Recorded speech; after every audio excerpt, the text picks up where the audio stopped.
Sa loob ng boxing gym, may isang lalaking blondeng pambansang propesyonal na atleta. Napakabangis at nakamamatay ng kanyang mga galaw kaya natatakot ang mga sparring partner at nagtatakbuhan palayo. Dahil sa pressure mula sa blondeng lalaki, agad na itinuro ng trainer ang isang tagalinis. Nang makita yon, nagpakita ng paghamak ang blondeng lalaki. Patuloy niyang pinaputok ang biro kung may lakas ng loob ba ang isang hamak na tagalinis na umakyat sa ring. Nanatili ang tagalinis na nakatayo ng 3 segundo, saka umatras at lumakad papunta sa ring. Inihagis ng trainer ang mga protective gear sa lalaki, ngunit kinuha lamang niya ang gloves at itinapon ang kanyang sombrero. Nang makita ito, agad na sumugod ang blondeng lalaki at sunod-sunod na umatake. Sabik siya dahil matagal na panahon na mula nang may pinayagan siyang bugbugin. Noong una, tinaas lamang ng lalaki ang kanyang mga kamay para magdepensa, ngunit nang matuklasan niya ang kahinaan ng kalaban, agad niyang inundayan ng kamaong diretso ang blondeng lalaki. Natahimik ang buong gym at naghihintay kung sino ang mananalo. Bigla na lamang napasigaw sa sakit ang blondeng lalaki.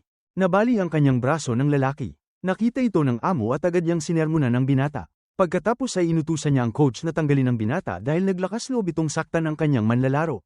Kahit wala namang ginawang masama ang binata, tiniis niya ito dahil ayaw niyang magdulot ng mas malaking gulo. Ngunit kakaunti lamang ang nakakaalam na ang tila mahina at payapang binatang ito ay may nakatatakot na nakaraan nang siya ay makulong at brutal na nabugbog. Nagsimula ang lahat nung si Woo Seol ay nasa paaralan pa. Isa siyang mabait, mahinahon, at masipag na huwarang estudyante. Tahimik ang buhay ni Woo Seol ngunit iginagalang siya ng lahat. Hanggang sa isang araw, dumating ang bagong estudyante na si Sok Chan. Ipinakilala siya ng teacher bilang National School Boxing Champion. Dahil dito, humanga ang buong klase sa kanya. Tanging si Woo Seol lamang ang nakaramdam ng pagkabahala. Pagkaalis ng teacher sa silid-aralan, agad nagsimula si Sok Chan ng away laban sa ilang matitigas ang ulo upang ipakita ang kanyang pagiging leader. Pagkatapos ay bigla niyang inatake si Woo Seol. Lumapit ang class president para awatin siya, ngunit sinampal siya ni Sok Chan. Nakiusap si Woo Seol kay Sok Chan na tumigil, ngunit walang tigil nitong pinagpapalos si Woo Seol. Lumabas na pala na 3 taon nang binubuli si Woo Seol ni Sok Chan noong middle school, kaya takot na takot siya rito. Nang bumagsak si Woo Seol sa sahig at unti-unting nawala ng malay, napansin niya ang isang ballpen sa lapag. Instinktibong pinulot ni Woo Seol ang ballpen para lumaban. Ngunit patuloy siyang hinamak ni Sok Chan at hinamon pa siyang saksakin siya. Hindi inaasahan, tuluyang nabaliw sa takot si Woo Seol at sinaksak si Sok Chan sa mata. Lubhang nagulat at natakot ang buong klase. Tinakpan ni Sok Chan ang kanyang mukha at umiyak sa sobrang sakit. Dahil permanente ang pinsalang ginawa ni Woo Seol, hindi ito kinonsiderang self-defense. Nahusgahan si Woo Seol ng 3 taong pagkakakulong dahil sa intentional injury. Sa malungkot na iyak ng kanyang ina, naglaho ang maliwanag na kinabukasan ng isang mabuting estudyante. Sa loob ng bus na nag-escort sa kanila papuntang reformatory, may isang lalaking nakaupo sa likuran na iniiwasan ng lahat. Nasakop na ng iba ang upuan ni Woo Seol kaya napilitan siyang umupo sa tabi ng nakakatakot na lalaki. Paglingon ng lalaki sa kanya, agad na umiwas ng tingin si Woo Seol dahil sa takot. Pagdating nila sa reformatory, kinuha ang kanilang mga gamit at pinagsuot sila ng uniforme ng preso. Si Han Min, na kanina lamang ay nakipagagawa ng upuan kay Woo Seol, biglang nagtanong kay Woo Seol tungkol sa kanyang krimen. Nang marinig nila na attempted murder ang kaso ni Woo Seol, agad silang natakot at humingi ng tawad sa nangyari kanina. Ngunit sinabi ni Han Min na halos pareho lamang ang kanya. Nang ipakilala ni Han Min ang sarili sa mga nakatatanda sa loob ng kwarto, nalaman nilang petty theft lamang pala ang totoong dahilan ng pagkakakulong nito. Si Woo Seol at si Han Min ay tinuruan ng mga patakaran ng buhay sa loob ng kulungan ng lalaking may basket. Dito, nakaayos ang kapangyarihan ayon sa hierarkiya at tanging kamao lamang ang batayan ng ranggo ng isang tao. Kung hindi sila marunong lumaban, kailangan nilang manahimik. Kung maaari, huwag nilang ipabot sa iba ang kanilang presensya. Nahati ang kulungan sa 2 paksayon. Ang una ay ang bagong nabuo na grupo ni Sang Hub, isang dating pambansang judo athlete. Ang pangalawa ay ang paksayon ni Won Jun na may malabatong katawan. May isa ring lalaki na si Sung Young. Maliit at pandak siya, ngunit napakalakas ng kanyang mga binti. Walang pinagkaiba ang kulungang ito sa isang maliit na bersyon ng lipunan. Gusto ng lahat na maging pinuno sa kahit anong paraan. Kamakailan, nagplano sina Won Jun at Sung Young. Nagpanggap silang binugbog sila ni Sang Hub upang makakuha ng isang pakete ng sigarilyo. Dahil dito, nakulong si Sang Hub sa solitary confinement, habang malaya sina Won Jun at Sung Young na umasta bilang mga leader. Ngunit may isang karakter na hindi kabilang sa anumang paksayon, at walang naglalakas loob lumapit sa kanya.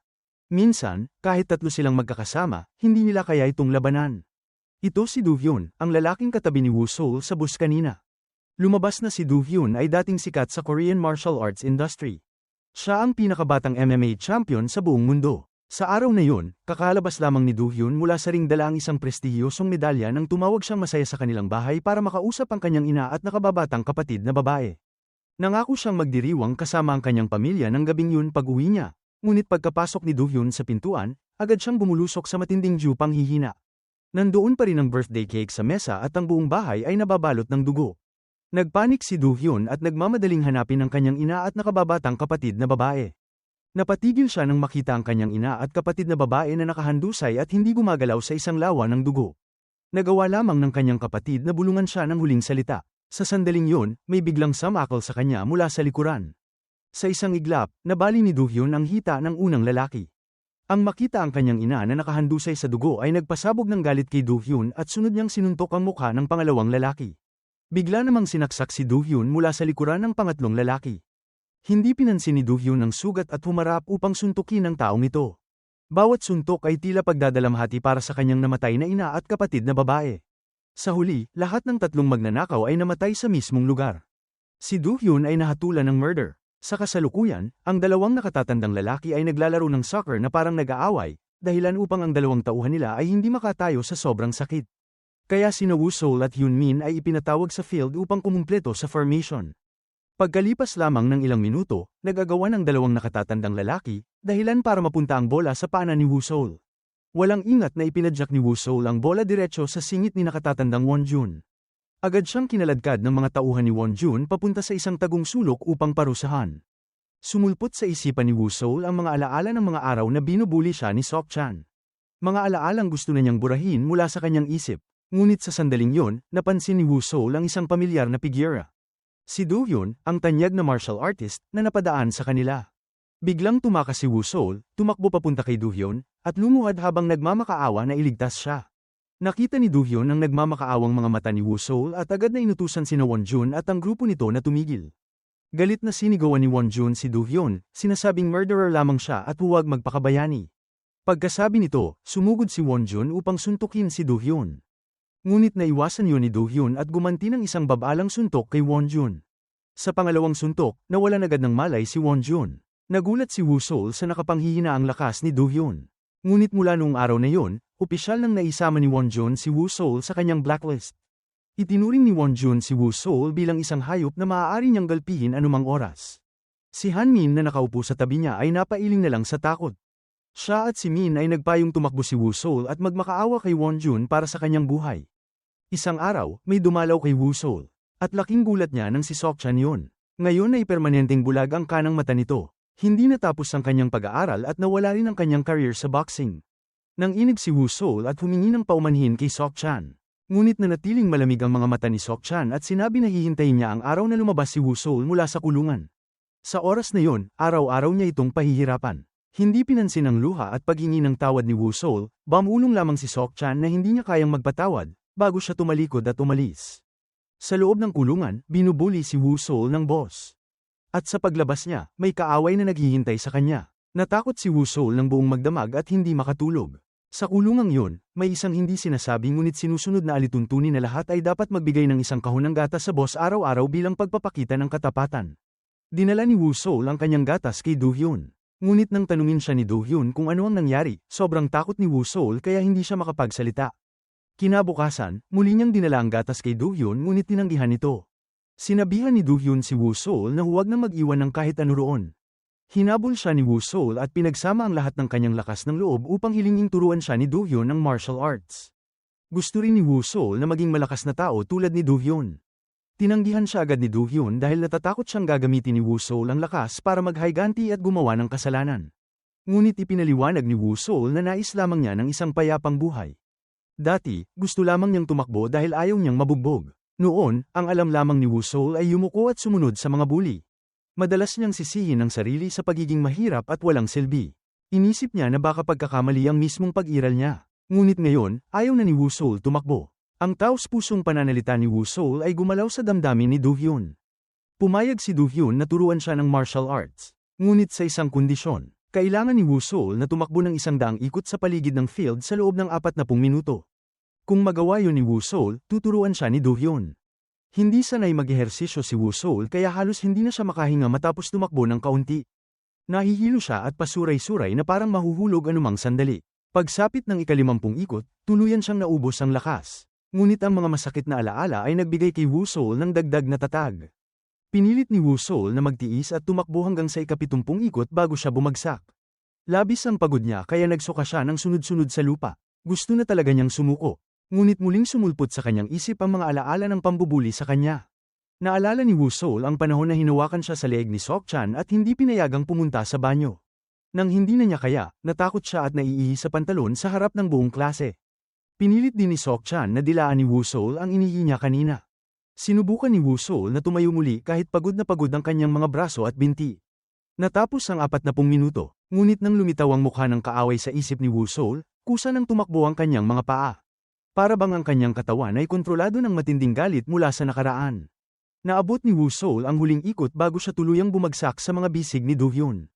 Kalaunan, dahil sa malapit na ugnayan ni Do-hyun sa warden ng kulungan, nailipat si Wusol sa parehong silid ni Do-hyun.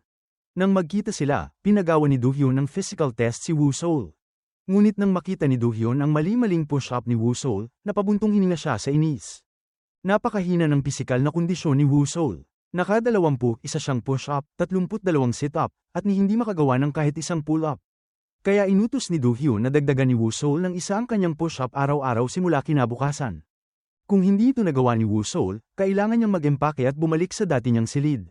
Kagat labi niyang sinubukang hilahin ang sarili pataas sa bar, at sa wakas ay natapos niya ang unang pull-up niya. Dito opisyal nagsimula ang nakakapagod na pagsasanay ni Wusol. Sa mga unang araw, bumabagsak siya matapos ang ilang push-up lamang. Wala siyang lakas sa suntok at sipa. Ngunit sa ilalim ng mahigpit na pagtuturo ni Do-hyun, walang tigil na nagsanay si Wusol araw-araw. Anuman ang panahon, unti-unting lumakas ang kanyang mga suntok.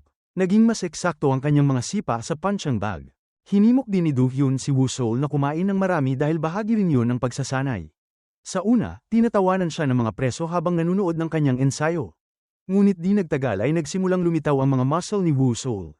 Mas lumakas ang kanyang mga braso at binti. Nagkaroon ng bilis at lakas ang kanyang kamao, kaya agad na in-upgrade ni Do-hyun ang training sa pagtanggap ng suntok. Bawat suntok at bawat pagkakahulog ay naging hakbang pasulong. Unti-unti, nagbago ang dating mahina na si Wusol tungo sa pagiging isang mandirigma. Sa gabi, kapag pinapatay ang mga ilaw at tumatakbo siya sa loob ng kulungan, patuloy pa rin siyang nagsasanay ng masigasig.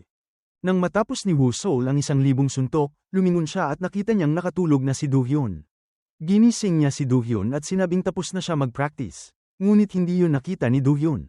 Kaya hindi yun bibilangin. Pinapagsimula muli ni Do-hyun si Wusol. Samantala, naglalakad si Seok-chan sa kalsada nang may kotse sa likuran na bumusinang malakas. Ngunit hindi siya nag-abala na lumayo. Naiinis ang mga gangster sa kotse at nagmura pa. Wala namang sinabi si Seok-chan at bigla na lamang sinipa ang side mirror.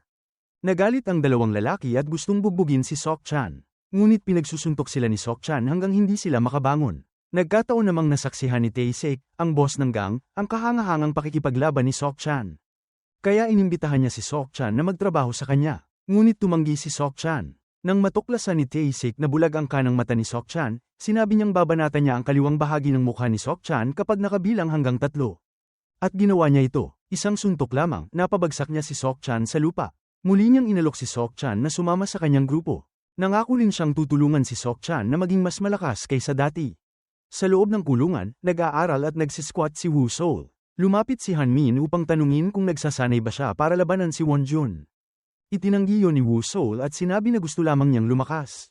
Ngunit nagdala si Han-min ng masamang balita na si Do-hyun ay malapit nang mailipat sa isang adult prison. Lumalabas na kapag umabot na sa edad na 23 ang preso, kailangan na nilang lumipat sa kulungan para sa matatanda. Sinabihan lamang ni Do-hyun si Wusol na mas magpursige pa dahil kaunti na lamang ang natitirang oras niya. Nang hapong yun, nakita ni Wusol si Han-min na binubuli, kaya agad niya itong inawat. Gustong bugbugin ng mga lalaki si Wusol, ngunit hindi nila inasahang iba na siya ngayon. Gayunpaman, sapat lamang ang ginawa niya upang mailigtas ang kanyang kaibigan. Maya-maya, ipinatawag si Wusol sa carpentry workshop ng mga tauhan ni Won-jun. Hinarap ni Wusol si Won-jun. Mapagpasensyang humingi ng paumanhin si Wusol sa pagtama niya sa mga tauhan ni Won-jun. Ipinaliwanag ni Wusol na nauna siyang sinaktan dahil tinamaan ang kanyang kaibigan. Ngunit hindi nakinig si Won-jun at sinimulang suntukin si Wusol. Sa ikalawang suntok, nakakagulat na naiwasan yun ni Wusol at gumanti siya ng suntok sa mukha ni Won-jun. Doon nagsimula ang labanan mismo sa gitna ng wood workshop. Napakalakas talaga ni Wonjun. Bawat suntok ay parang maso na tumatama sa mukha at tiyan ni Woo-Sol. Pagkatapos ay ibinagsak niya si Woo-Sol sa sahig, na nagdulot ng matinding sakit. Ngunit hindi sumuko si Woo-Sol at tinangkang tumayo upang ipagpatuloy ang laban. Unti-unti siyang nakasabay sa ritmo at naipaabot ang isang sipa sa ulo ni Wonjun. Ngunit hindi nasaktan si Wonjun. Pagkatapos, hinawakan ni Wonjun si Woo-Sol at inihagis siya pababa na parang punching bag. Lalong naging mabangis si Wonjun. Habang ang mga counter-attack ni Woo-Sol ay hindi sapat ang lakas, naitulak si Woo-Sol laban sa pader at ilang beses siyang tinamaan sa mukha. Patuloy na umuugas si Woo-Sol habang sinusubukang tumayo at sinadyang tinanggap ang isang suntok sa mukha upang mahawakan si Wonjun. Pagkatapos ay pinagsama niya ang lakas na natitira at inundayan si Wonjun ng isang headbutt diretso sa mukha, dahilan upang bumagsak ito. Hindi nag-aksaya ng kahit isang segundo si Woo-Sol at agad na sumugod upang lumaban kay Wonjun. Sa sandaling yon, biglang lumitaw si Do-han upang pigilan si Woo-Sol. Matatag ang mga mata ni Do-han na parabang sinasabing sapat na ang lahat. Sa ibang lugar, naging isang mercenaryo na si Sok-chan. Isa na siyang tapat na tauhan ni Boss Tae-sik. Matapos talunin ni Woo-Sol si Boss Wonjun, nagpatuloy siyang magsanay araw-araw sa ilalim ng mahigpit na gabay ni Do-hyun. Ngayong araw, mas maayos ang kinain ni Woo-Sol kaysa sa dati at nagkaroon pa siya ng pagkakataong makipag-spar kay Do-hyun. Ngunit malinaw na hindi ibinigay ni Woo-Sol ang kanyang buong lakas. Kaya nainis si Do-han at sinabi na kapag lumalaban, dapat lumaban hanggang sa huli. Gayunman, sa sumunod na pagkakataon, huminto pa rin ang kamao ni Woo-Sol sa harapan ni Do-hyun. Pinayuhan siya ni Do-hyun na huwag maging sobrang maawain dahil kapag akala niya ay mananalo na siya at nagpakampante, doon siya natatalo. Iyon na rin ang huling training session ni Woo-Sol at Do-hyun. Ililipat na si Do-hyun sa isang pang-adultong detention center. Pinuri ni Do-hyun ang pinakamalakas na kakayahan ni Woo-Sol, ang kanyang tibay at kakayahang tiisin ang tuyo at matinding pagsasanay. Tinanong ni Do-han si Woo-Sol kung kilala niya ang mga peteng. Walang swim bladder ang mga peteng kaya kapag tumigil sila kahit sandali, lulubog sila. Pinayuhan ni Do-hyun si Woo-Sol na mamuhay na parang peteng at huwag kailanman tumigil sa paglangoy. Nagpalitan ang dalawa ng maliit na ngiti at nagpaalam. Pag-alis ni Do-hyun, nagpatuloy sa pagsasanay si Woo-Sol. Tahimik siyang nagsikap araw-araw na parang isang maliit na piteng na natututo kung paano hindi lumubog. Ang lalaking kasama niya sa kulungan ay kakalabas lamang. Ngayon ay tauhan na siya ni Sok-chan. Paulit-ulit nitong ikinukwento na sinanay si Woo-Sol ni Do-hyun upang maging isang piteng. Akala niya ay magagalit si Sok-chan kapag narinig yun. Ngunit napangisi lamang si Sok-chan at inutusan ng lalaki na magpatuloy. Sa oras na ito, hinamon si Woo-Sol ni Son-young. Kung sino ang matalo ay kailangang sumunod habang buhay sa kulungan. Wala namang pakialam si Woo-Sol sa estado ng isang preso. Handa siyang lumaban basta tigilan ni Son-young ang pambubuli sa mahihina. Ngunit tumanggi si Son-young at sinipa si Woo-Sol. Binigyan niya si Woo-Sol ng 5 araw upang mag-isip. Pagpasok ni Woo-Sol sa dati niyang selda, nadatnan niya si Sang-hab na bagong labas mula sa solitary confinement. Tinanong ni Sang-hab si Woo-Sol kung gusto niyang kunin ang pwesto nito. Sumagot si Woo-Sol na hindi siya interesado. Laking gulat ni Sang-hab dahil kumakalat ang tsismis sa kulungan na baliw si Woo-Sol sa pakikipaglaban. Lumipas ang 5 araw at hindi na maiiwasan ang laban kay Son-young. Sa sandaling ito, muling lumapit si Sok-chan kay Woo-Sol. Tinakat niya si Woo-Sol at pinag-twist pa ang mga daliri ng tauhang nakaupo sa likod niya. Sinabi ni Sok-chan na inaabangan niya ang araw na makalabas si Woo-Sol sa kulungan. Ngunit ngayon, hindi na nanginginig ang mga kamay ni Woo-Sol. Hindi siya umiwas o yumuko. Habang naghihintay, inakala ni Son-young na hindi darating si Woo-Sol. Kaya tinalikuran niya yon at tinukso si Sang-hab. Ngunit sinabi ni Sang-hab kay Son-young kung bakit kailangan pang mag-away. Kahit naging basura sila noon, hindi sila dapat mabuhay na parang basura magpakailanman. Bago pa man matapos magsalita si Sang-hab, dumating si Woo-Sol. Walang maraming salita, sumugod si Son-young upang umatake. Magaan ang mga paa ng lalaking ito. Sunod-sunod niyang ginamit ang kanyang mga paa upang tamaan si Woo-Sol na tanging depensa lamang ang nagawa. Kinuha ni Woo-Sol ang tiyempo upang hawakan ang kanyang binti at sipin siya, dahilan upang matambe siya. Agad siyang pinahiga ni Woo-Sol at sinuntok. Ngunit nakaganti si Son-young. Binuhat niya si Woo-Sol at ibinagsak sa lupa. Pagkatapos ay sinipa niya muli si Woo-Sol sa mukha. Akala ng lahat ay tapos na. Ngunit pasuray-suray na tumayo si Woo-Sol. Sa larangan ng pakikipaglaban, hindi maaaring tawaging isang master si Woo-Sol. Ngunit kapalit nito, mayroon siyang kakaibang kakayahan na tiisin ang mga suntok at sipa. Hinarang ni Woo-Sol ang sipa ni Son-young. Pagkatapos ay paulit-ulit niyang sinuntok ang mga hita ni Son-young. Nakalak ang mga binti ni Son-young at wala siyang nagawa. Kaya napasigaw siya sa sakit. Sa huli, tumalon si Woo-Sol at sinakol si Son-young. Mahigpit ang pagkakalak ng kanyang mga binti kaya hindi makatakas si Sun Yang. Natakot ang lahat ng nanonood dahil baka mauwi sa murder. At tanging nang lumabas ang warden saka binitiwan ni Wu Soul ang pagkakasakal. Bilang resulta, itinapon si Wu Soul sa solitary confinement. Ngunit nagpatuloy siya sa pagsasanay dahil hindi pa yun ang tunay na laban niya. Pagkatapos ng laban na yun, napagtanto ng mga nakatatanda sa kampo na unti-unti nang nagiging tunay na piteng si Wu Soul. Kung nais nilang mamuhay ng payapa kasama si Wu Soul, mas mabuti nang huwag sila gumawa ng gulo. Kaya wala ng mga away. Biglang naging kakaibang payapa ang kulungan. Lalong humanga si Hyun Min kay Wu Soul dahil akala ng lahat ay matatalo siya. Ngunit nagtiyaga si Wu Soul hanggang sa huli at hindi sumuko. Sina Sun Yang at Won Jun ay naging kasing lapit na niya na parang magkakapatid. Dahil sa maayos niyang rehabilitasyon, maagang nakalaya si Wu Soul mula sa kulungan. Humingi si Wu Soul ng pahintulot sa warden na mabisita ang lugar kung saan siya nagsanay kasama si Master Do Hyun sa huling pagkakataon. Tahimik na nagpasalamat si Wu Soul kay Do Hyun at sa mga araw na hindi niya malilimutan dito.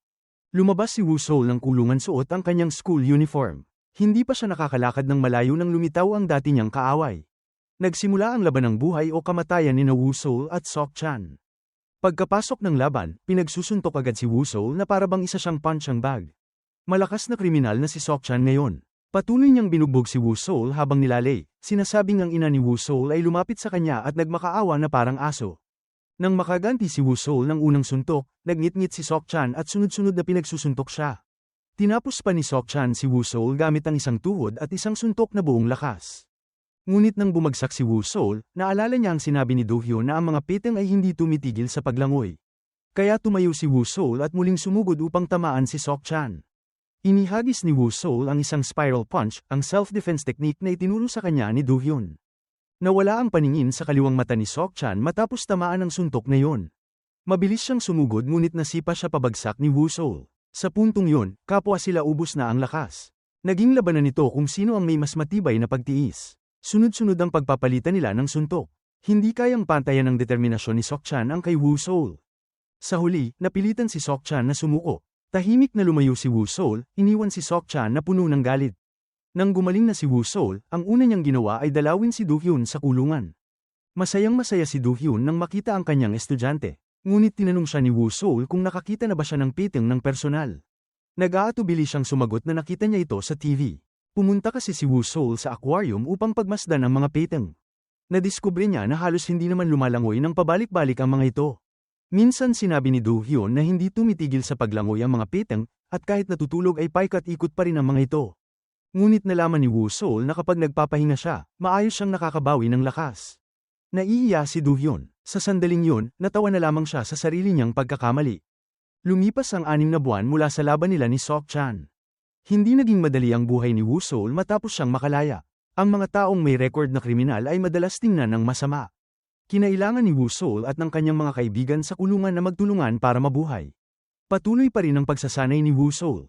Nagmamanage ng pizza business si Sung Young. Nagtatrabaho bilang construction worker si Won Jun habang sabay nag-aaral para sa kanyang final exam dahil nais niyang makapasok sa universidad.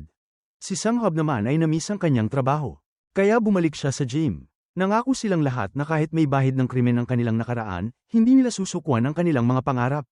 Iiwan nila ang nakaraan at sabay-sabay silang uusad pasulong. Pumunta si Wu Soul sa kulungan upang dalawin muli si Do Hyun. Ikinwento niyang kakakuha lamang niya ng trabaho sa gym. Kahit cleaner lamang si Wu Soul, nakatira siya sa dormitoryo kaya nakakatipid siya sa upa.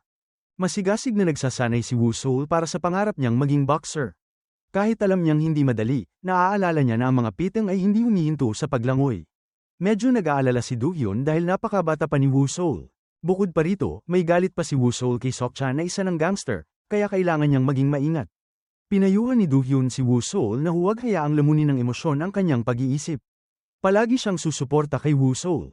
Pagbalik sa gym, palaging ginagawa ni Wu Soul ang lahat upang pagsilbihan kahit ang mga pinakamahirap na boxer. Napaka-savage ng sparring ng blonde guy kaya pati ang coach ay hindi ito kaya. Dahil parang gusto niyang pumatay kapag humahataw ng suntok, lahat ng sparring partners ay nagtatakbuhan palayo. Walang magawa ang coach at itinuro si Wu Soul. Sinabihan siya na siya ang mag-spar sa blonde guy. Mapangmata niyang inisip na punchang bag lamang si Wu Soul. Ngunit sa huli, nabali ni Wu Soul ang braso niya. May laban pa naman sana ang blonde guy ngayong gabi, kaya galit na sinermonan ng boss si Wu Soul. Pagkatapos, inutusan niyang tanggalin agad ni Sang Hub si Wu Soul sa trabaho. Lumabas na ang blonde guy ay kasali sa isang illegal na fighting ring na tinatawag na FOG. Ang mga laban dito ay live-streamed sa isang private app at pwedeng tayaan. Ilang piling VIP lamang ang naimbitahang manood ng live. Tapos na ang unang laban at magsisimula na ang opisyal na laban ngayong gabi kasama ang number 1 fighter ng FOG, ang blonde guy. Ang challenger ay ang maskuladong si Jung Hyun. Ngunit nasaktan ang kamay ng blonde guy at bigla siyang nawala. Agad tumakbo ang mga staff para ipaalam sa boss na nag-announce ang system na isang espesyal na fighter ang papalit sa blonde guy sa laban na yun. Kailangang mag-restart ng lahat ng taya. Bago i-announce ang bagong fighter, 10 beses ang ibabayad na odds anuman ang naging taya. Nagsimulang manginig si Jung Hyun dahil hindi niya alam kung sino ang makakalaban niya. Sa wakas, nagpakita ang misteryosong fighter. Nakagugulat na si Tae-sik pala ito, ang boss ng fighting ring na ito at malaking kapatid na kumuha kay Sok-chan. Mukhang napakalakas ng chairman, kaya nag-aalala ang mga tumaya kay Jung Hyun. Sa sandaling yun, nag-anunsyo ang system ng isang espesyal na patakaran para masiguro ang patas na laban. Kailangan lamang tiisin ni Jung Hyun ang 30 segundo upang manalo. Gayunpaman, karamihan ng mga pastahan ay nakalagay pa rin kay Chairman Tae-sik. Sa wakas, lumabas si Tae-sik. Pinaalalahanan pa niya si Jung Hyun na isa lamang yung kasiyahan na laban. Pagkapasimula ng laban, tumanggap agad si Jung Hyun ng isang suntok sa tadyang. Sinundan niyon ng 2 sunod-sunod na 360 degree na sipa, at tinapos ni Tae-sik gamit ang isang sledgehammer hook. Lubos na natalo si Jung Hyun sa loob lamang ng 10 segundo, ngunit hindi pa tumigil si Tae-sik dahil mayroon pang 20 segundo na natitira. Pagkasabi niyon, walang awang binali ni Tae-sik ang binti ni Jung Hyun. Kinaumagahan, nagkataon na nasaksihan ni Woo-seol si Won-jun na sinusubukang magbigay ng pera sa isang lalaking naka-crutches, ngunit itinulak yun pabalik sa kanya ng may matinding galit. Lumabas na bago makulong, trabaho ni Won-jun ang mangolekta ng utang. Minsan, hinabol niya ang isang may utang, dahilan upang tumalo nito at mabali ang binti. Nang hinayang si Won-jun at hinanap ang may utang upang humingi ng tawad, ngunit hindi na niya maibabalik ang binti ng taong yun sa dati nitong kalagayan.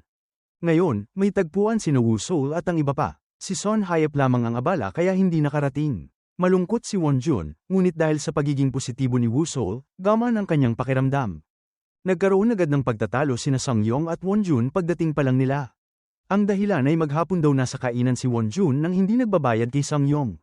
Habang nagtatalo sila, ibinunyag ni Sung-yong na mayroon daw napakagandang nakababatang kapatid na babae si Won-jun. Pagkatapos, tinanong ng dalawa si Woo-seol kung sino ang mas gwapo sa kanila. Hindi alam ni Woo-seol ang gagawin nang biglang dumating si Teacher Ji-hee. Ito ang kababata ni Woo-seol. Siya ngayon ang nagtuturo kay Won-jun para sa graduation exam nito. Habang nagsasalita pa ang dalawa, ininom ni Ji-hee ang laman ng kanyang baso sa isang higop. Kaya nagtagay ng masaya ang apat. Maya-maya, napansin ni Sung-yong na nakatitig si Woo-seol kay Ji-hee nang may pag-iisip. Sa sandaling yun, biglang nagpreno ng malakas si Tae-sik, saka mayabang na tumawid at dumiretso papunta sa tindahan ni Sung-yong. Pumunta si Tae-sik upang hanapin si Woo-seol at haminin siya sa laban. 3 oras ang nakalipas, ipinadala ni Tae-sik ang kanyang mga tauhan upang hulihin ang lalaking blonde, ang kasintahan nito, at ang manager, at dalhin sila sa isang bangka. Pagdating ni Tae-sik sa kano, nakaluhod na ang 3. Makikita sa kanilang mga mukha ang takot. Bagbog ang lalaking blonde. Pagkakita nila sa boss, nanginginig sila sa takot. Si Kanin ang pinaka-pinagkakatiwalaang tauhan ni Tae-sik. Ipinahayag ni Kanin na tumakbo ang lalaking blonde dahil nasugatan ang kanyang pulso at hindi makalaban. Tinanong ni Tae-sik kung sino ang nanakit ng kanyang pulso. Sagot ng blonde, isang tagalinis daw na ang pangalan ay Woo-seol sa gym. Nagulat si Tae-sik dahil hindi naman fighter ang taong yun kundi janitor lamang. Sinabihan niya ang blonde na huwag mag-alala dahil inayos na niya ang laban para sa araw na yun. Masayang nangako ang blonde na hindi niya yun uulitin, ngunit sinabi ni Tae-sik na wala nang susunod pa na pagkakataon. Pagkatapos, tinanong ni Tae-sik ang blonde kung sino ang mas pinagkakatiwalaan niya sa dalawa. Kung kailangan niyang ibigay ang kanyang buhay, kanino niya ito ibibigay? Sa kanyang kasintahan ba o sa kanyang manager? Pinili ng blonde ang manager dahil magkapatid daw sila, ngunit sinabi ng manager na magpinsan lamang sila at halatang takot. Sinabi ni Tae-sik na kapag nakapagsara ng bibig ang manager ng 10 segundo nang hindi sumisigaw, ililigtas niya ang blonde. Subalit sa wala pang 5 segundo, napasigaw ang manager ng ubod ng sakit. Nataranta ang blonde at nakiusap para sa kanyang buhay, ngunit itinapon pa rin ang 3 sa ilog. Iniulat ng tauhan na ang tagalinis na nanakit sa blonde ang siyang bumulag kay Sok-chan. Alam din ni Tae-sik na pumunta si Sok-chan sa kulungan upang maghiganti ngunit natalo. Kaya agad siyang pumunta upang hanapin si Woo-seol. Inanyayahan ni Tae-sik si Woo-seol sa kanyang underground arena. Katatapos lamang magtrabaho ni Ji-hee nang tawagan siya ni Woo-seol. Sinabi nitong i-text siya pagdating sa bahay. Tinukso siya ni Ji-hee na parabang nobyo niya ito. Sa sandaling yun, nakita niyang may buntis na babae na nabitawan ang kanyang bag.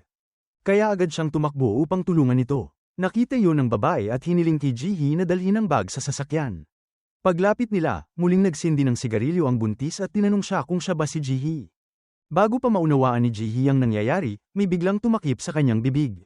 Binuhat siya nito diretsyong papunta sa sasakyan ng mental hospital. Sarado ang club para sa araw na yun. Kaya sinamantala ni Woo-seol ang pagkakataon upang magsanay kasama si Sang Hae-ip. Naroon din sina Won-jun at Son Yang upang manood. Lumabas na mahigit 1 oras nang nagsasanay sina Woo-seol at Sang Hae-ip. Napabulala sina Won-jun at Son Yang na tunay nang nagmature si Woo-seol. Dahil sa kanya, nakapamuhay ng maayos sina Won-jun at Son Yang ngayon. Sa loob ng sasakyan, tinanggal ni Shi-hyun ang kanyang peking tiyan at inutusan ng tauhan na atali ang mga binti ni Ji-hee. Hinawakan ni Ji-hee ang fire extinguisher at inihampas ito sa mukha ng lalaki bago sinubukang buksan ang pinto. Sa kasamaang palad, bago pa siya makalabas, pinatumba siya ni Shi-hyun at nawalan siya ng malay. Pagkatapos ng pagsasanay, nakita ni Woo-seol sina Won-jun at Son Yang na naghihintay. Kaya tinanong niya kung bakit naroon ang dalawa. Baka raw nalugi ang tindahan ni Son Yang. Nagalit si Son Yang dahil puro masama ang sinasabi ni Woo-seol. Bago pa niya matapos ang kanyang pangungusap, tumakbo si Sang Hae-ip upang tanungin kung bakit ganoon ang lagay ng tindahan ni Son Yang. Sa sandaling yun, nakatanggap si Woo-seol ng tawag mula kay Ji-hee. Pagbukas ni Woo-seol ng screen, tanging pasiga at takot na boses ni Ji-hee ang narinig niya. Agad siyang tumawag pabalik ngunit walang sumagot. Si Woo-seol ay agad na nakaalala sa naging pag-uusap niya kay Boss Tae-sik. Nais ni Tae-sik na magtrabaho si Woo-seol para sa kanya. Kung nais ni Woo-seol na ipagpatuloy ang kanyang sports career sa kabila ng kanyang criminal record, tanging si Tae-sik lamang ang makakatulong sa kanya. Matatag na tumanggi si Woo-seol at sinabi na hindi siya interesado at siya mismo ang magpapasya sa kanyang buhay. May isang kalbong lalaki ang nagsimulang mainermon kay Tae-sik dahil sa pagiging padalos-dalos nito sa pagmamaneho. Agad na pinabagsak ni Tae-sik ang kalbong lalaki. Nakita ni Tae-sik na nagpanik si Ji-hee at nag-aalala para sa kalbong lalaki. Ngumisi siya at tinanong kung siya ba ang girlfriend ni Woo-seol. Pinaghinalaan ni Woo-seol na dinukot ni Tae-sik si Ji-hee. Akmang tatakbo si Woo-seol para hanapin siya ngunit pinigilan siya ni Won-jun. Pinayuhan ni Won-jun si Woo-seol na kalmahan muna ang sarili dahil kung pupunta siya ng mag-isa, siguradong mahuhulog siya sa patibong ni Tae-sik. Tumawag si Son Yang sa pulis ngunit sinabi nilang kulang ang impormasyon kaya hindi sila maaaring makialam. Biglang nakatanggap si Woo-seol ng mensahe sa kanyang telepono na naglalaman lamang ng ilang salita patungo sa construction site. Nagmadaling nagtungo ang buong grupo roon sakay sa delivery truck ni Son Yang. Naghiwa-hiwalay sila upang hanapin si Ji-hee ngunit hindi nila ito makita. Sa hindi inaasahang pagkakataon, napulot ni Woo-seol ang susi ng sasakyan ni Ji-hee sa isang basang bahagi ng lupa. Tumawag si Woo-seol at narinig ang tunog ng bell mula sa loob ng isang abandonadong bahay. Hindi na nagdalawang isip si Woo-seol at dali-daling pumasok. Sa mga oras na yon, bantay sarado si Ji-hee ng 2 malalakas na lalaki. Nang makita ni Woo-seol na buong tapang na lumalaban si Ji-hee at muntik ng tamaan, mabilis siyang sumugod at pinabagsak ang 2 lalaki. Agad niyang tinanggal ang tali ni Ji-hee ngunit sinabi nitong kailangan nilang tumakbo agad.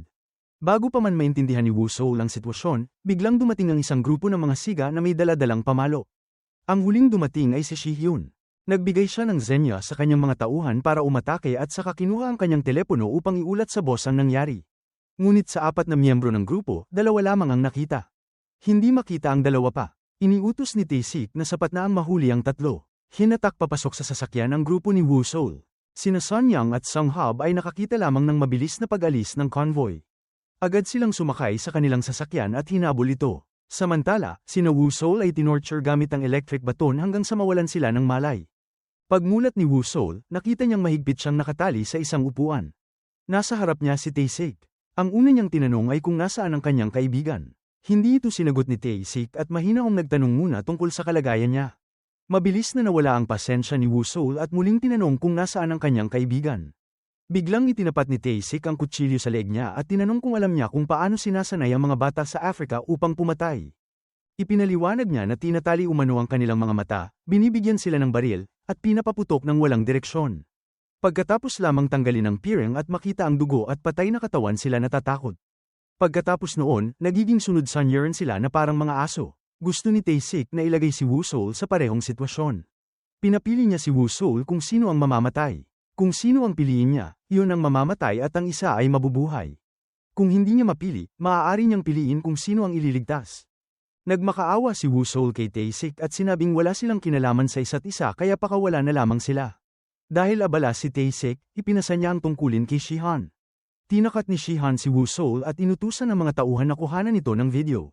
Binigyan niya si Woo Seol ng eksaktong 10 segundo upang magpasya at nagsimulang magbilang. Nagpupumiglas si Woo Seol at nahulog pa sa sahig. Wala siyang nagawa. Kung hindi sila pipili, pareho silang mamamatay. Sa sobrang takot, tinanong ni Woo Seol si Ji-hee kung ano ang dapat gawin. Natapos ang 10 segundo, malamig na sinaksak ni Shihan si Wonjun diretso sa tiyan. Sinabi niyang dapat tandaan ni Woo Seol ang sandaling ito. Pagkatapos noon, muli niyang sinubukang saksakin si Wonjun. Ngunit hindi inaasahan na ang unang saksak ay nakabali sa tali. Nasalag ni Wonjun ang pangalawang saksak at itinapon si Shihan sa sahig. Ang sumunod na tauhan na sumugod ay natalo rin ni Wonjun. Biglang sumugod si Shihan habang may hawak na kutsilyo ngunit mabilis na hinawakan ni Wonjun ang talam, saka sinuntok si Shihan at nagpabagsak dito ng tuluyan. Agad niyang tinanggal ang pagkakatali ni Ji-hee at Woo Seol. Nag-aalala si Woo Seol para sa sugat ni Wonjun ngunit sinabi nito na isang saksak lang yun at kakayanin niya. Nagmadali silang tatlo na tumakas ngunit parang maze ang lugar at maraming gwardya sa bawat sulok. Nagising si Shihan at pinindot ang alarm upang ipahuli ang tatlo. Agad silang sinugod ng maraming tauhan. Lumaban sina Woo Seol at Wonjun upang makagawa ng daan sa pagtakas ngunit napakarami ng kalaban kaya unti-unti silang nanghina. Sunod-sunod na tinamaan si Wonjun sa kanyang sugat at si Woo Seol naman ay sinakal mula sa likod. Sa kabutihang palad, dumating si Ji-hee at nailigtas sila kaya muli silang nakatakbo. Ngunit bago sila makalabas, dumating ang isa pang grupo ng mga siga. Patuloy ang pagdurugo ni Wonjun ngunit sinabi niyang dalhin ni Woo Seol si Ji-hee habang siya ang harang sa mga kalaban. Binunot niya ang isang bakal at nagdesisyong lumaban ng mag-isa. Kakababa pa lamang ni Woo Seol at Ji-hee sa basement nang maarang sila ng panibagong grupo. Sa tamang oras, dumating sina Sang-yeom at Sang-hyo upang iligtas sila. Nagmamadaling pumasok ang dalawa at mabilis na tinalo ang mga siga. Pagkatapos noon, nagmamadali silang lahat na hanapin si Wonjun. Pagdating nila, nakita nilang natalo ni Wonjun ang lahat ng kalaban. Mukhang buhay pa si Wonjun. Agad silang nagsisiksikan sa sasakyan upang makaalis, at doon nila napansin na masyadong malala ang mga sugat ni Wonjun at tuloy-tuloy ang pagdaloy ng dugo. Inilabas ni Wonjun ang isang kwaderno na naglalaman ng listahan ng mga taong naging biktima niya noon, at ibinigay niya yon kay Woo Seol. Hiling ni Wonjun na ipaabot ni Woo Seol ang kanyang paghingi ng tawad sa kanila. Pagkatapos, humingi rin siya ng tawad kay Woo Seol. Pagkasabi noon, nalagutan siya ng hininga sa mga bisig ni Woo Seol. Napasigaw si Woo Seol sa tindi ng sakit na naramdaman niya para kay Wonjun. Ilang araw bago yon, aksidenteng nakita ni Woo Seol si Wonjun na nagpunta upang humingi ng tawad sa isang tao, ngunit tinanggihan siya. Ilang saglit siyang inalo ni Woo Seol. Pagkatapos noon, inilabas ni Wonjun ang isang kwaderno na may listahan ng 31 taong kailangan niyang paghingan ng tawad. Taos puso ang hangarin niyang mag-sorry, ngunit nasa mga tao na kung patatawarin siya o hindi. Inalo siya ni Woo Seol at sinabing baka kailangan din ng mga tao ng kaunting oras. Narinig yun ni Wonjun at nagpasalamat. Dahil kay Woo Seol, naging mas matapang si Wonjun. Narinig yun ni Woo Seol at tinukso si Wonjun. Ngunit ngayon, alaala na lamang ang lahat. Nakatayo si Woo Seol sa harap ng larawan ni Wonjun at labis ang kanyang panghihinayang. Biglang may isang babaeng lumapit at sinuntok siya sa ulo. Tinanong siya nito kung siya nga ba si Woo Seol. Pagkatapos ay tinanong kung nasaan siya nung namatay si Wonjun. Bakit namatay ang kanyang kapatid habang buhay pa ang iba? Lumabas na ito pala si Yeonjin, ang nakababatang kapatid ni Wonjun. Lumuhad si Woo Seol at taimtim na humingi ng tawad. Nakatayo si Yeonjin sa harap ng larawan ni Wonjun, umiiyak at sinasabihan ang kanyang kapatid na isa siyang walang kwenta. Hindi pa rin mapatawad ni Woo Seol ang sarili niya. Sinabi niya kay Son Young na hindi sana siya tumanggi. Dapat pumayag sana siya na magtrabaho para sa kanila. Kung hindi niya nakilala si Woo Seol, hindi sana namatay si Wonjun ng ganito. Nagalit si Son Young nang marinig niya si Woo Seol na nagsasalita ng ganoon. Sabi ni Son Young, hindi kasalanan ni Woo Seol. Mismong si Wonjun ang nagsabing unang beses sa buhay niya na nakaramdam siyang tao dahil kay Woo Seol. Nag-aral si Wonjun para sa college entrance exam at humingi ng tawad sa mga taong binyuli niya noon. Ngayon na ganito si Woo Seol, paano pa makakapahinga si Wonjun ng payapa? Nakatayo si Yeonjin sa tabi at narinig ang lahat. Tila naunawaan din niya ang tunay na samahan ng kanyang kapatid at ni Woo Seol. Samantala, kausap ni Ji-hee ang kanyang ina sa telepono nang may lalaking may peklat ang tumama sa kanya. Dahil sa hinala, palihim niya itong sinundan. Nakita niyang pumasok ito upang kausapin ng pulis na may hawak ng kaso ni Wonjun. Tinakat niya ang pulis at pinilit itong makinig sa tawag ni Kanan, isang tapat na tauhan ni Boss Tae-sik. Nagkasundo sila na pumili ng isang taong pagbibintangan para sa kaso. Kapalit nito, makakatanggap ang pulis ng malaking halaga. Agad itong iniulat ni Jihee kina Sun Young at Sang Hyep. Kaya malinaw na panig ang pulis kay Taesik. Dumating naman ang condolence flower stand ni Taesik. Galit na sinira ni Sun Young ang mga bulaklak. Kung hindi nila makukuha ang pulis, sila na mismo ang hahawak ng problema. Pagkasabi noon, nagpa siya si Sun Young na hanapin agad si Taesik. Hindi siya mapigilan ni Sang Hyep. Nagsimula silang magsigawan. Sa puntong yun, napasigaw si Jihee upang patahimikin sila. Binuklat ni Woo Seol ang kwaderno ni Wonjun at huminto sa huling pahina. Nakita niyang kasama rin pala siya sa listahan ng mga taong gustong paghingan ng tawad ni Wonjun. Maikli lamang ang mga linya, ngunit sapat upang mapasigaw sa pag-iyak si Woo Seol. Nakasulat doon na gusto ni Wonjun na maging mabuting magkapatid silang dalawa habang buhay. Malakas ang ulan noong araw na inihatid nila si Wonjun. Pinisil ni Woo Seol ang kanyang mga kamao at nagpaalam, saka tinipon ang buong grupo. Gusto ni Woo Seol na pagbayarin ang mga may sala, ngunit ngayon, kailangang pagplanuhan ng mabuti ang bawat hakbang. Hindi inaasahan, sumali rin si Yeonjin. Pero upang makasama, kailangan niyang pumasa sa pagsubok. Nakagugulat na madali niyang natalo ang tatlo. Lumabas na mahusay din palang lumaban si Yeonjin. Tumingin ang grupo sa larawan ni Wonjun. Nagpasya sila na kahit dumating ang pinakamalakas na unos, hindi sila titigil. Ang unang kailangang gawin ay hanapin ang ebidensya na si Shihyun ang sumaksak kay Wonjun. Biglang naalala ni Jihee na inutusan ni Taesik si Shihyun na kunan yun ng video. Ibig sabihin, dapat may lugar kung saan itinatago ang kuha. Nagboluntaryo si Yeonjin na magpanggap bilang delivery personnel. Pumasok siya sa lungga ni Taesik. May hawak siyang pakete na nilagyan ni Sun Young ng maingat na nakakabit na kamera. Ngunit mahirap makalusot sa security gate, kaya idinikit nila ang business card na ibinigay ni Taesik kay Woo Seol sa pakete. Inakala ng mga gwardya na gamit yun ni Taesik, kaya hindi sila nagduda. Pinanood ng grupo ni Woo Seol ang kamera habang iginuguhit ang diagram ng gusali. Naihatid ang pakete sa broadcast room kung saan may lalaking may salamin na namamahala sa camera system at nagla-livestream sa app. Nagtataka siya ngunit hindi niya magawang buksan ang package ni Taesik. Pagkatapos nilang matukoy ang target, agad na kumilos ang grupo ni si Woo Seol. Si Sang Yong ang nagmaneho ng diretso papasok sa gusali. Sinadya nilang banggain ng harang upang makakuha ng atensyon. Gaya ng inaasahan, nakita ng mga tauhan ang sasakyan sa kamera at agad silang nagpadala ng tao upang magsiyasat. Ngunit wala silang nadatnan kundi isang walang lamang sasakyan. Biglang sumabog ang microwave sa loob ng sasakyan. Umalarmang malakas ang fire alarm. Naging matagumpay ang plano nilang paglikha ng kalituhan. Samantala, nakapasok na ang buong grupo sa loob. Dahil napakarami ng mga siga, napilitan silang hatiin ang koponan sa dalawang grupo. Magkakasama sina si Woo Seol at si Sung Hub. Magkakasama naman sina si Sang Yong at si Yeonjin. Isang tao ang sumasalo ng atake habang ang isa ay tumutuon sa pagpabagsak ng kalaban. Ang layunin ay lumaban ang mabilis at makaalis agad. Maliwanag na hindi kayang tapatan ng mga tauhan ang apat na magkakasama. Kaya mabilis nilang napabagsak ang mga ito. Pagkatapos nito, nagtungo si Woo Seol upang hanapin ang broadcasting room. Habang ang tatlo ay abala sa paglilinis ng paligid, patuloy na dumarami ang mga sumusugod na tauhan. Ngunit hindi sila natakot. Samantala, mabilis na natagpuan ni Woo Seol ang broadcasting room. Ayon sa diagram, hinawakan niya sa leg ang lalaking may salamin at pinilit itong buksan ang lahat ng computer data.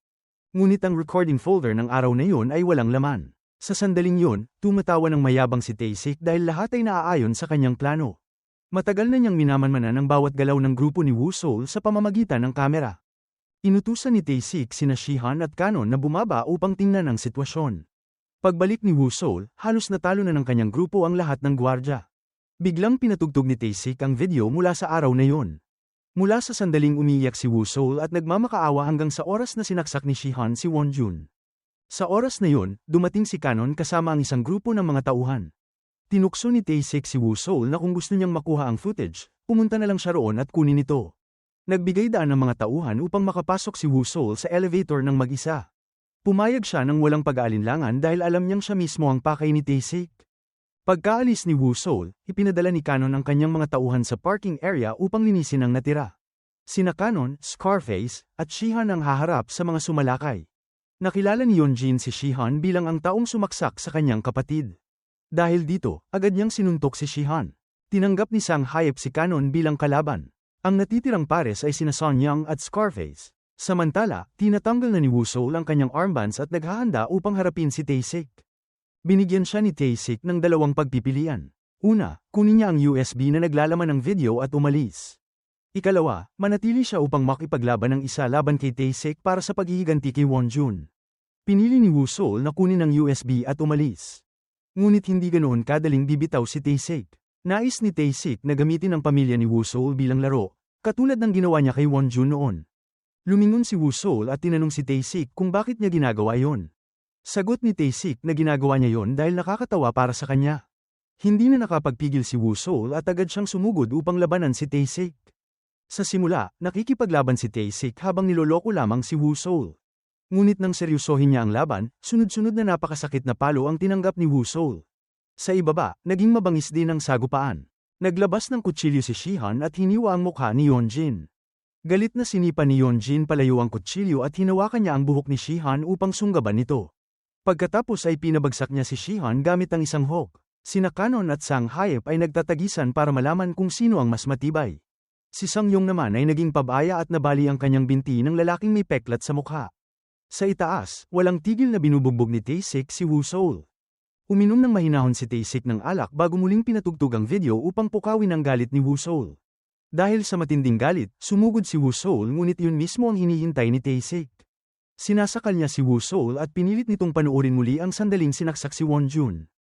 Halos sumuko na si Woo-seol ngunit naalala niya ang matatag na diwa ni Won-jun nung malubha itong sugatan. Nagising si Woo-seol, nagpumiglas, at itinapon si Tae-sik sa sahig. Pagkatapos nito, sunod-sunod niyang inatake si Tae-sik. Nahawakan ni Woo-seol ang binti ni Tae-sik at tinangkang baliin ito ngunit hindi inaasahang binitawan niya si Tae-sik. Sinamantala ni Tae-sik ang pagkakataon upang muling umatake, ngunit muli siyang ibinagsak ni Woo-seol at sunod-sunod na pinagsusuntok. Nagpumiglas si Tae-sik upang makatakas at sinubukang suntukin si Woo-seol muli. Sa pagkakataong ito, umiwas si Woo-seol at pinatalikod si Tae-sik, saka ibinagsak ito mula sa taas patungo sa entabladong salamin na nabasag. Sa ibaba, matapos talunin ni Yeonjin si Shihan, tumalon siya upang tulungan si Sang Yong laban kay Scarface ngunit hindi niya ito kayang tapatan. Dahil dito, nabali ni Scarface ang isa niyang braso. Sa kabutihang palad, mabilis na sumaklolo si Sang Yong at inipit ng chokehold si Scarface. Sinamantala ni Yeonjin ang pagkakataon upang paulit-ulit na hampasin si Scarface sa ulo. Samantala, natalo ni Sang Hub si Kanon. Sa kabila ng kanilang mga sugat, natapos ng tatlo ang kanilang misyon. Sa itaas, pilit pa ring bumabangon sina Tae-sik at Woo-seol. Ginamit nila ang lahat ng natitira nilang lakas ngunit tumanggi silang tumigil. Nailok ni Woo-seol ang braso ni Tae-sik. Hindi niya ito binitiwan kahit nagpupumiglas si Tae-sik. Sa huli, pinabagsak ni Woo-seol si Tae-sik sa sahig at ginamit ang buong lakas upang baliin ang braso nito. Napasigaw si Tae-sik sa matinding sakit. Galit na galit siyang sumugod at pilit na itinulak si Woo-seol papunta sa bintana. Hindi inaasahan, sumabit si Woo-seol sa pader habang nahuhulog si Tae-sik. Pilit siyang hinila pabalik ni Woo-seol, ngunit tumawa si Tae-sik at gustong bitiwan ang pagkakahawak. Gusto ni Woo-seol na ipagiganti si Won-jun, pero ayaw niyang maging serial killer tulad ni Tae-sik. Kaya gamit ang buong lakas, hinila niya si Tae-sik pataas. Nagbanta si Tae-sik kay Woo-seol, sinabing pagsisisihan niya ang hindi pagpatay sa kanya. Ngunit sagot ni Woo-seol, magkaiba sila. Lumakad palayo si Woo-seol, iniwan si Tae-sik mag-isa. Ilang sandali pa, inaresto si Tae-sik ng pulis. Kinasuhan si Tae-sik ng pagpapatakbo ng ilegal na sports betting at pagkakasangkot sa pagkamatay ni Won-jun at ng tatlong iba pa, ang manager, ang blonde, at ang lover.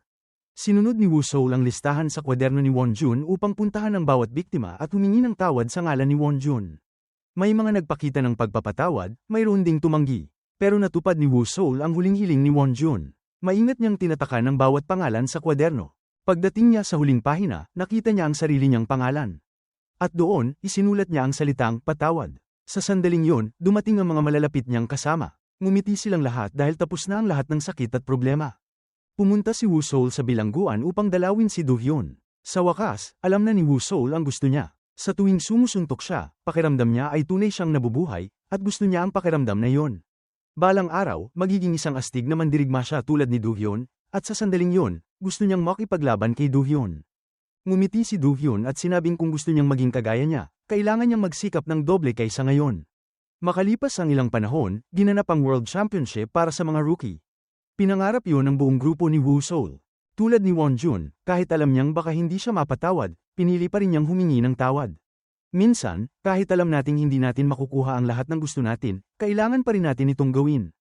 Ngayon, hindi na nakikipaglaban si Woo-seol para lang mabuhay. Lumalaban na siya para patunayan na tunay siyang buhay. At iyon ang kabuuang kwento ng pelikula. Maraming salamat po sa patuloy na pagsuporta sa Nilagang Mani. Hanggang sa muli. Kung nagustuhan mo ang aral sa istorya na to, huwag kalimutang mag-subscribe sa channel at pindutin ang notification bell para lagi kayong updated sa mga susunod nating uploads.